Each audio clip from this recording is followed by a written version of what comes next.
Hi and welcome to a short review of Waldorf IRIDIUM Core.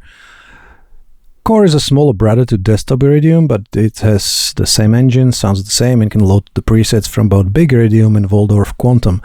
It can do everything from virtual analog to FM, wavetable, granular and multi-sample. It's also pretty expensive. Full disclosure, I bought the Core with my own money. This video is not sponsored or affiliated with Waldorf in any way. I won't go into details on the oscillator engines, since people like Loopop already did that better than I ever could, and the engine is identical to big IRIDIUM. The only difference being the voice count. Core only has 12 voices in comparison to 16 on IRIDIUM desktop and IRIDIUM keyboard. So if you want to dive into all the possibilities, I recommend checking out Loopop's review of IRIDIUM and IRIDIUM keyboard. Links are in the description. It's not a complete review, more of a wishlist/bug/limitation report, highlighting issues I found while getting to know the machine in the couple of months that I had it for. These issues might be relevant for you or your workflow, and some of those even don't bug me that much, or I can work around them, but are there nevertheless. Don't get me wrong, the Core is a wonderful machine that can do all sorts of sounds. It sounds great, and I'd say it's almost perfect as far as digital synths go. Some might argue that it's basically a VST in a box, and that's true, and I guess you can do everything it does in, say, Arturia Pigments for the fraction of the cost, and that's true as well. But working on a computer is what I do on my day job, so having a single box dedicated to sound making has an effect of switching from work to fun, and that sort of justifies the cost for me. And I can also use it for DAWless jamming or take it out of the studio without relying on a computer. Anyway, I said it's almost a perfect machine, so here's a few things that bother me on the IRIDIUM Core. Let's talk about the hardware first. Core is obviously more compact than the big IRIDIUM, which is more suited for limited space studios like mine or for traveling. Besides missing the knobs, it has all the functionality and it's of its big brother, but more menu diving has to be expected.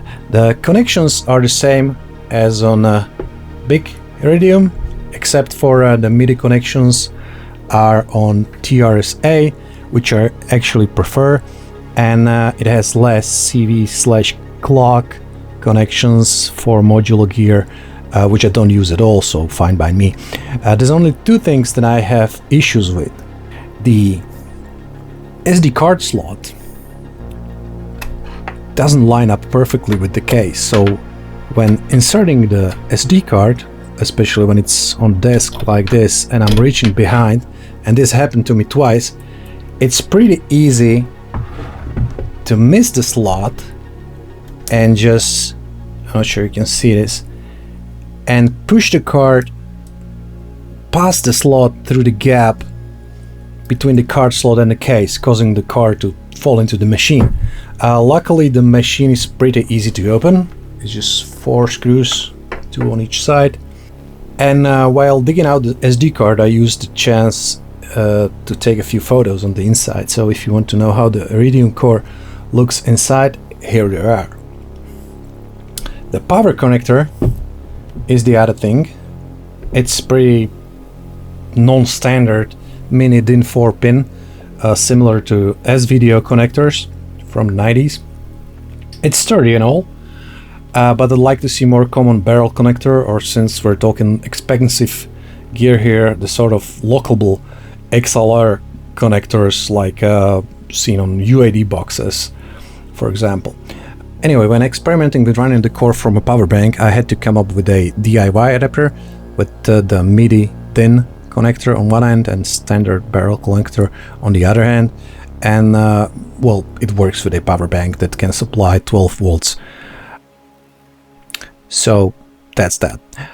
On a side note, after opening the machine, it looks like there's a lot of unused space inside, so installing a lithium-ion battery wouldn't be a problem.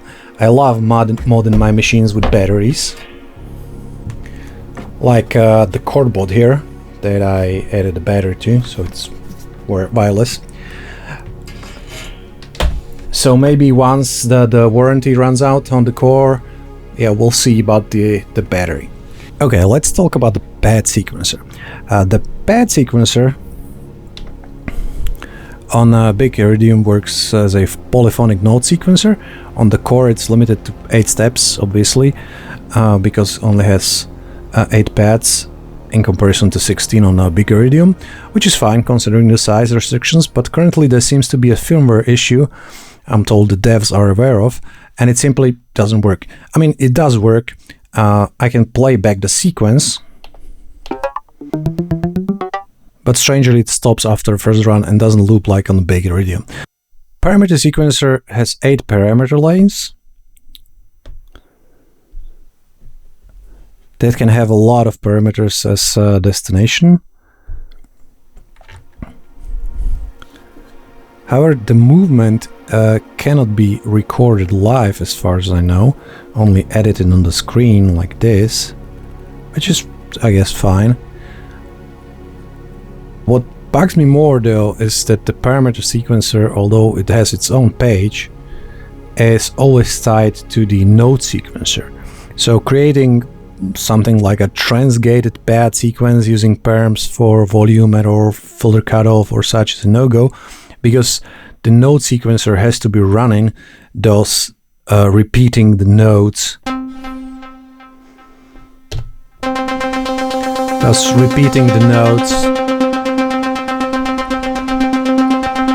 So what I would like to see is a note sequencer that's independent from the actual sequencer. Also, both sequencers have to be triggered by a note to start running.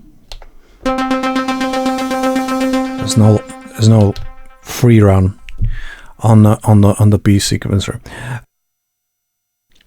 I tried using the complex modulator for stepped sequence parameters, but so far I couldn't figure out the speed ratio to get it right, because when it's synced it's sort of weird. I think I can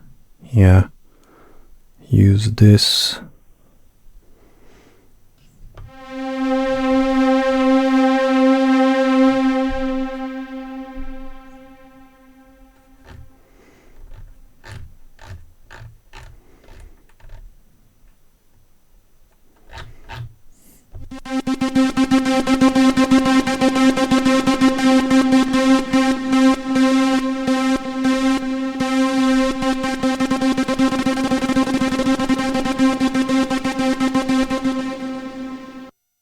General note on the sequencer: ARP sequencer and pad sequencer needs to be triggered by a note, so not triggered by simply pressing play or start on external sequencer.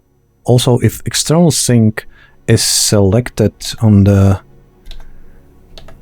MIDI page, MIDI clock, the clock on the external sequencer has to be running in order to play ARPs or sequences. While we're here, let's look at the mappings.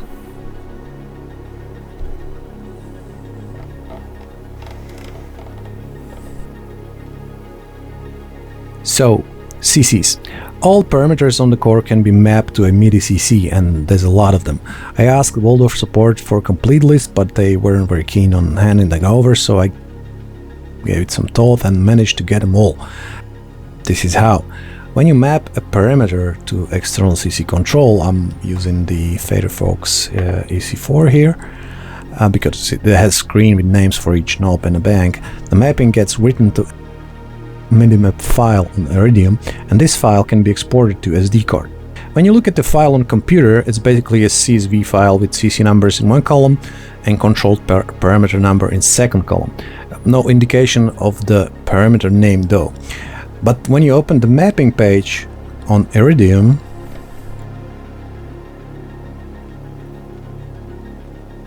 it shows the parameter name. And although Waldorf support advised against it, it is possible to edit the file on the computer in Excel. So I simply made a bunch of MIDI map files going from 0 to 3000 in batches of 128, the maximum of CC parameters as per MIDI specs, and I ended up at around 2,600 mappable parameters. Getting the parameter names back into computer meant OCRing or rewriting the names from screenshots I took on the IRIDIUM back to Excel, and to be honest, I only managed to get the first 100 or so before going mad. So if someone is up to the task, this is the way to go. Anyway, I managed to get the most usable parameter numbers, basically trying to get all the knobs from big IRIDIUM onto my Firefox. So I got oscillator mix in here, cut of resonance for all the 3 filters, etc. And it works fine. The communication with Firefox is bidirectional, so if we go into a filter and show,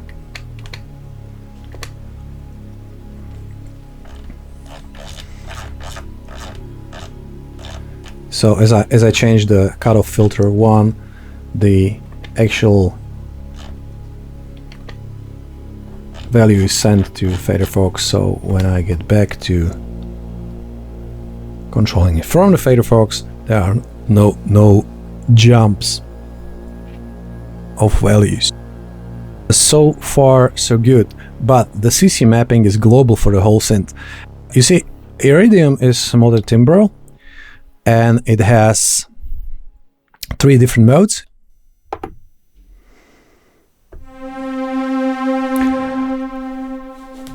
In single mode, only 1 layer is active and can be played. You can switch to layer 2,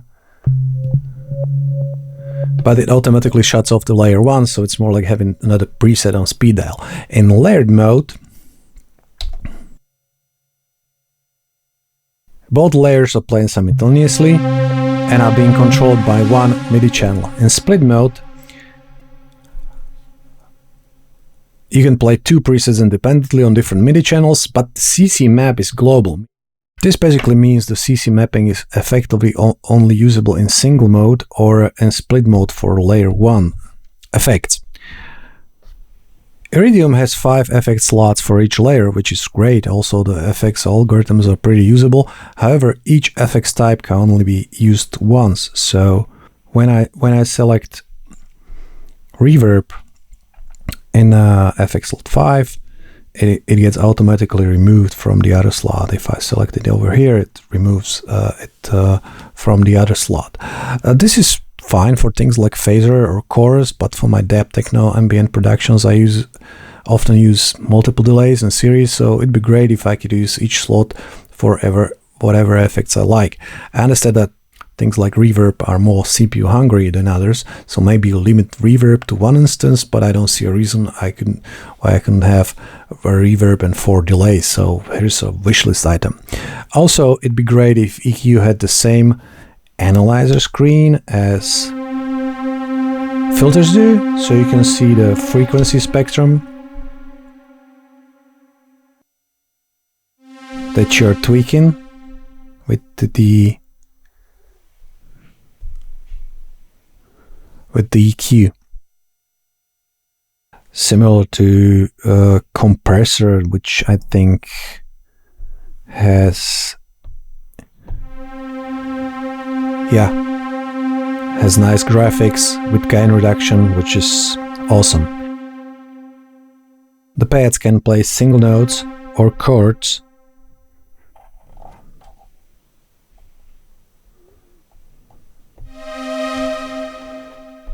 up to 4 notes.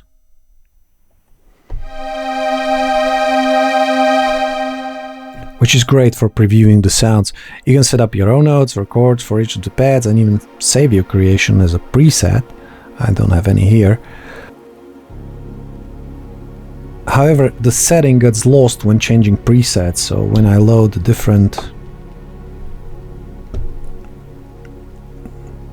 preset, the pad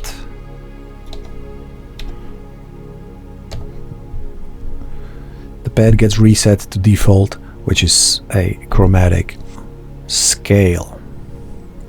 So this is another wishlist item, to add an option to log the pad settings globally when browsing and auditioning presets. Also, when loading presets, we can Also, when loading presets, IRIDIUM Core comes with a few thousand presets, and I think the total that can be stored on the machine is 10,000, if I'm correct. Preset browser has filters for attribute, bank, author, and all that, which is great. But strangely, there's no search by name function. So it'd be great if I remember that, yeah, I'm looking for a bass, for a 3D bass preset, and then I can search it by name. The only thing right now we can do is load a preset directly by its number, like this. The macro knobs are great and somewhat compensate for a lack of knobs on the core, but default they control cutoff and resonance of filter 1, total dry wet of the effects, and the main volume. But you can switch in between default and 4 more custom pages that can be saved globally, and assigning the parameters to macro knobs. Assigning parameters to macro knobs is somewhat cumbersome because you have to touch the parameter. So let's say I want to add cutoff for the filter 1 to global 2. First I have to find the parameter, meaning jumping through the pages, touch the parameter or change it, then go back to control and hit assign. It will assign it to the last touched parameter. This means jumping between screens, but probably this is the only way they could implement this. One minor issue is that the default mapping is to control filter 1, but since IRIDIUM has 3 filters, depending on the preset loaded, filter 1 cutoff doesn't have to be doing anything to the sound because the preset could be using filter 2 or digital former. In fact, due to DF being the overall filter, F1 and F2 are always run in parallel. Found myself using it as a master filter on many on my presets and using filter 1 and filter 2 more as a creative tools modulated by LFOs to give the sound movement. So there you have it. IRIDIUM Core is a do-it-all synth with super deep programmability in a compact package. The few issues outlined here are mostly just software bugs that can be fixed with a firmware update. I think it's a great machine in a format that fits my setup well, and most importantly, the sound it makes fit my ambient and dub techno productions very well. So for me, this one is definitely a keeper. Thanks for watching and see you next time.